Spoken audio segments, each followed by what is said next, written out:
Hey everybody, how's it going? I am your host Adrian, coming to you almost live from lovely Petaluma, California, here in Studio MC2. The Geekinator is a proud member of the Tech Podcast Network. If it's tech, it's here. Do feel free to head on over to techpodcast.com and check out all the other technology related shows over there as well. I'd like to encourage everybody to visit us online over at quicksurf.com. You can shoot me an email, geekinator@quicksurf.com. I'm always looking for stuff to cover here on the show, so do feel free to head on over there and do that, as well as subscribe to the show if you have not already done so. If you're just now discovering the show, please do subscribe and show your support for the show.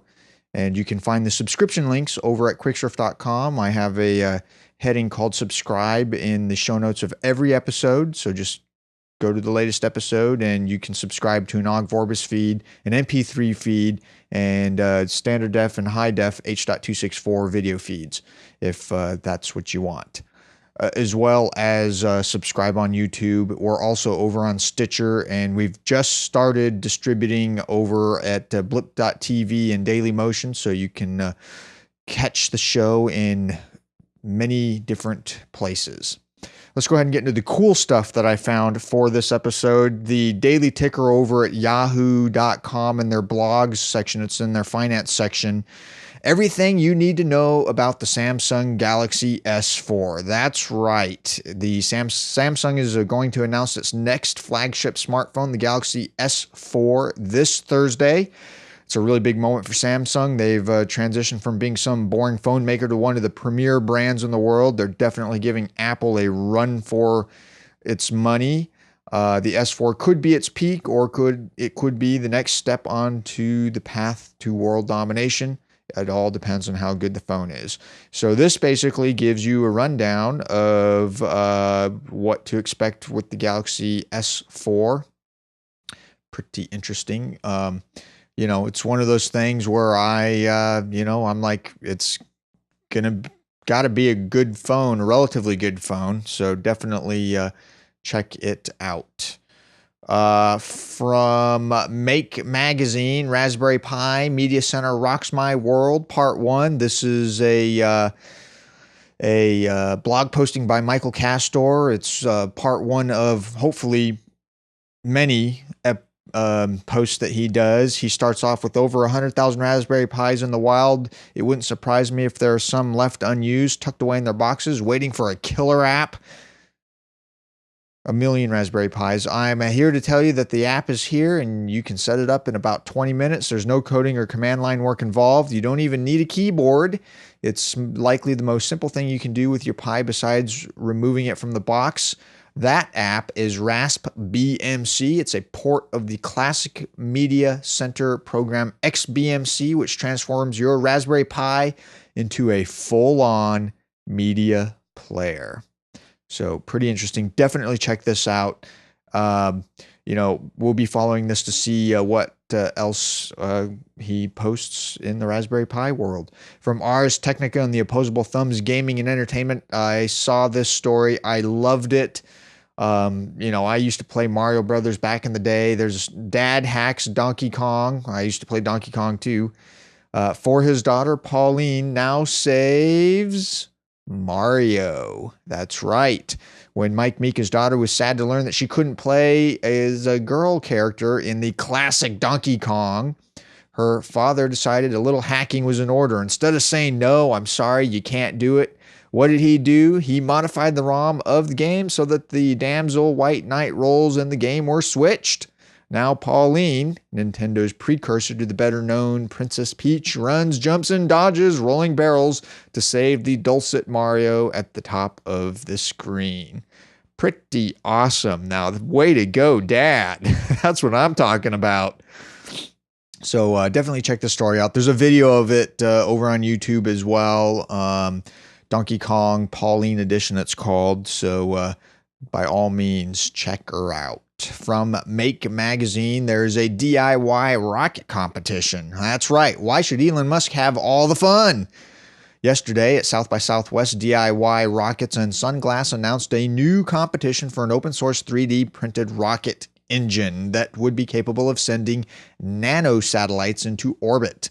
The competition starts tomorrow and runs through June. and there's more information from DIY Rockets and Sunglass. You can find all that added information over at sunglass.io, it looks like. They have a YouTube video called 3D Printed Rocket Engine Test Number 25. So pretty interesting. Definitely be looking into that for sure. EA SimCity server response time has improved 40-fold since launch. I want to just talk about this a little bit. So last episode of the Geekinator, we reported that SimCity hit the streets, and I have yet to be able to play it because it has been a launch catastrophe on EA's part. In my opinion, one of the worst handled digital launches ever. So, say what you will about EA and Maxis' frustrating server issues. This has been a huge problem. Waiting hours just to get on to play the game, and there's a lot of cries of hoopla saying, well, wait a minute, wait, EA, why are you requiring us to be online and have an internet connection to play a game? You know what? That's, in my opinion, that is so not an issue. I play World of Warcraft and StarCraft, and both of those games require you to be on the internet to play it.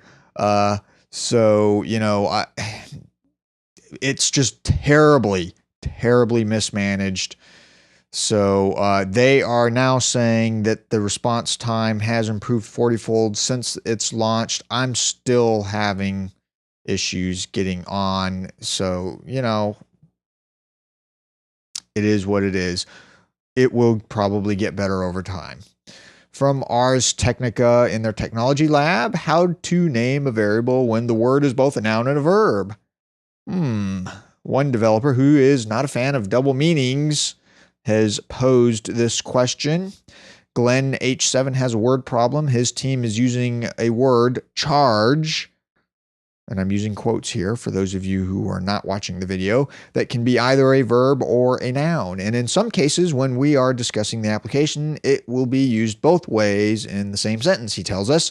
This is confusing considering it's conventional to use nouns for variables and verbs for functions. What should Glenn H7 do, and how can programmers avoid noun/verb naming problems in the future? So one possible solution is use more letters. Simple enough. Something like recharge for the verb, or re is slightly redundant, but using just a simple charge tends to be a bit ambiguous. Available amp hours, hours until recharge, or something similar. Kevin Klein suggested that. Think about functionality. Mortal Perman, I don't know, suggested, just throwing this out there, but maybe the solution of naming ambiguity is to remove that functionality from the battery entirely. Meh. And then follow these rules. Matthew Foscarini says to avoid double meanings, use getters and setters, and properties are states, not nouns. So pretty interesting. Using scope to enforce context, methods are verbs, etc., etc. So it'll be interesting to see. What do you guys think? I'm a computer programmer. I don't run across this nearly as often as I probably could, but definitely something to ponder. Shoot me an email, geekinator@quicksurf.com. if you have any commentary on said subject. From readwrite.com, in their mobile section, the Blackberry Z10 finally is going to start shipping in the United States. According to a press release from wireless carrier AT&T, the Blackberry Z10 will be available to consumers in its store on March 22nd. Pre-orders for the Z10 start tomorrow, Tuesday, March 12th. Which, if you're watching this right now, since I don't post this until 23:59 on Monday, March 11th, Pacific Standard Time, you probably won't see this until after it's already available. So, if you want a BlackBerry Z10, go order one. ArsTechnica, under their scientific method. Yeah, I realize I'm getting a lot of R's, but they've had a lot of really great stuff for this episode. SpaceX's reusable rocket completes a short, controlled flight. Grasshopper hovers some 80 meters above the Earth, totally in control. This is totally awesome. And there's a YouTube video called Grasshopper Hover Slam Ring of Fire. So definitely go check it out. Coolestgadgets.com, BrickCase for iPhone 5. That's right. There's a case for the iPhone 5 that looks like a bunch of bricks. Lego bricks, to be exact. Well, not a bunch of Lego bricks. It looks like a giant Lego brick. It's totally neat. You need to check it out. From SlashGear, Rapyuta helps robots understand the human world. What? European scientists have just launched Rapyuta. I don't know how to say this. This is very difficult to pronounce. An online database of information for robots is what it is, regardless of what it's called, that helps robots cope in the world of humans. The database is part of the European Robo-Earth project, a worldwide web for robots. Interesting. The project is designed so that robots can download information from the internet to learn about their environment, software components, objects, and images, and also how to perform certain tasks. So it's in the first phase. With the help of this database, robots don't have to individually learn how to deal with objects and situations on their own. They get kind of the collective, I'm seeing where this is going, kind of the collective hive mind that all of the robots use. And next thing we know, the Borg will be taking us over. Oh, wait. No, because that's not all robotic. And then the next thing we know, Skynet will be taking us over. Right? That makes sense, right? Anyway, check it out. I thought it was pretty cool. Also over at SlashGear, YouTube co-founder is planning on launching a rival service. What? Yeah. A lot of noteworthy news came out of South by Southwest this year, but under all the chaos, YouTube co-founder Chris Hurley has revealed that he's planning on launching a new video streaming and sharing service that could rival YouTube. Hurley says he's about a month away from launching his new platform. I'm totally signing up for that. And he says the service will give flexibility for people to work together and create content. Is this the death knell for YouTube? Probably not.